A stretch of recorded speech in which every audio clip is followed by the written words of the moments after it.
Ayan. Dito tayo ngayon sa Divisoria. Part pa ba ito ng Divisoria? Doon, sorry. Divisoria pa ito. Ilang taon ka na nagpapa-service sa akin sa Masasya? 2 years. Mahigit na. 2 years maybe. Si Ate Christy yung nag-recommend sa inyo, di ba? Kumusta naman yung sir, yung servisyo? Okay naman. Ha? Hindi marinig. Okay naman. Anong klaseng okay? Pag pag minasage ka, masakit katawan mo or ano? Relax na. Kasi yung iba, di ba, sumasakit yung katawan pag na-massage. Hindi ako nare-relax na. Kasi yung iba kasi baguhan lang kasi kaya ganun. Pero pag sanay ka na sa Kasi sanay massage. na ako doon sa pag namasahe na ako. Palagi na yun, nahanap na ng ano ko yun, ng katawan kasi sanay ako na ako yung namamassage every 3 weeks. Pero pag na-massage ka, sir, naliligo ka ba kinamagahan? Hindi ako nagliligo. Depende kasi yung iba naliligo. Ako, may mga isang araw. The next, parang... So, following day. Ganun ako kasi para sure ako na hindi ako lalong sumakit katawan. Ganun yung Kaya pala baby face ka, sir, kasi sanay ka sa massage. Matagal na ng panahon. Tagal na ako nagpapabassage pag ilang pang-apat ka na yata. Ilang taon ka na nung mga time na yun, kahiligan? 50. Ganun. Kasi nakasanayan ko na talaga yan. Kasi parang hinahanap na ng katawan ko yun, lalo na pag yung sobrang pagod, tapos yung gusto mong ma-relax, kailangan ko ng massage. Diba, sir, pag laging nagpapamassage, hindi ka nagkakasakit? Hindi ka lagi pupunta ng hospital? Oo, kasi nami-maintain mo yung parang kasi hindi ako nakakapag-exercise, kailangan ko massage. Ganun yun. Kaya palaging Bakit di ka na mag-exercise? Busy sa trabaho? busy kasi negosyante ako eh. Yun yung napakahalaga kasi bilang isang nagninegosyo, kailangan mo nung may relax na katawan. Relax na yung katawan mo, na relax pa na yung magiging isip mo.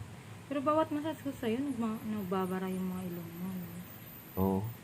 Sign siya na Maano yung mga lamig-lamig.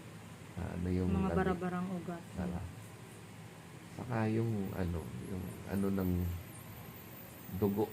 Kasi high blood kasi ako eh, pero once na massage ako, nagiging normal yung ko. Yung high blood. Normal yung blood pressure ko. Ganun yun. Kaya pagka medyo sama na yung pakiramdam ko, nagano ako ng massage. Sige po. Ganun yun. Pati mga anak mo, diba? Tsaka asawa mo. Ako nagmamahal. Buong pamilya kami. Mahilig kami sa massage. Sige, sir. Salamat po. Kasi si Michelle, kaya nandito, inabot ko yung hot stone kasi yung number 1 na nadagdag sa amin. Dati massage lang talaga. Gusto mo yung hot stone? Oo, yun eh. Napadagdag sa ma-relax ka kasi habang minamassage ka, lumalabas yung pawis mo. Yun. Kasi dati sa Harrison Plaza, dyan ako nag-start eh. May hot stone din sa Harrison Plaza. Sorry. Saan cars yun? Harrison Plaza sa Pasay. Dinimulis na ngayon yung Harrison Plaza eh, wala nang masayista doon.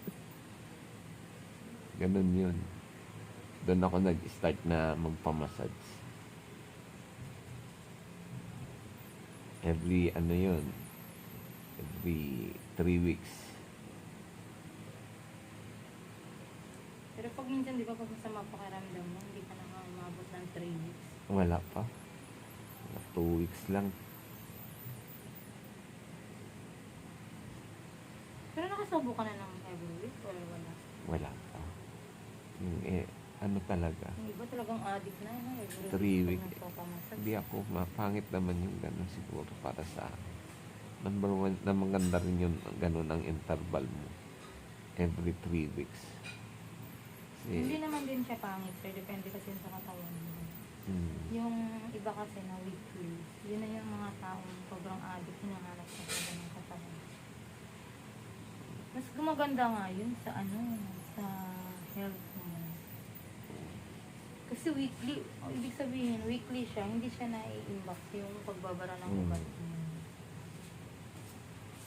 Kasi may mga clients din sa ako weekly talaga sila. sa akin, tama na gano'n.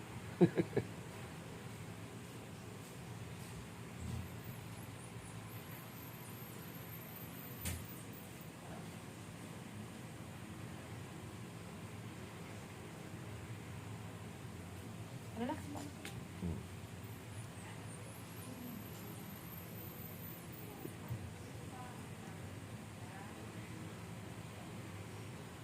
Si Jay ba nagpapamassage pa?